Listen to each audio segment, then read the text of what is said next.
पटकन राम तू पण जा की बाळा इथली जी आत्ता गेल्या. नमस्कार, माझं नाव अश्विनी शिंदे.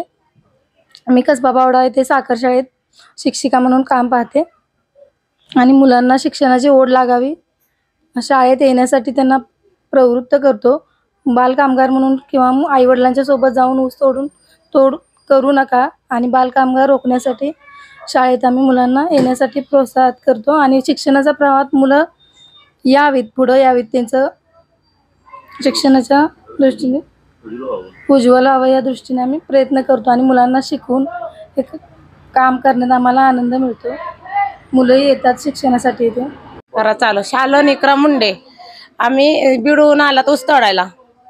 आज मी ऊस तोडतात तसे मुलांनी ऊस तोडून आहे. साखर कारखान्यात मुलं शाळेत आहेत, त्यांनी आमच्यापेक्षा चांगलं शिकावा. आम्ही काही शिकलेलं नाहीत. ओके.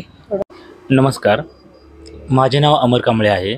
मी अवनी संस्थेमध्ये वीटभट्टी व साखरशाळा डे केअर सेंटर प्रकल्पांतर्गत प्रकल्प समन्वय म्हणून काम पाहत आहे. अवनी संस्था ही गेले 19 वर्षापासून अनाथ, निराधार, शिक्षणापासून वंचित, स्थलांतरित, वीटभट्टी व ऊसतोडणी मुलांसोबत काम करणारी सेवाभावी संस्था आहे. अवनी संस्थेमार्फत कोल्हापूर, सांगली, सातारा या ठिकाणी 3 ते 6 वयोगटातील मुलांसाठी डे केअर सेंटर चालवते.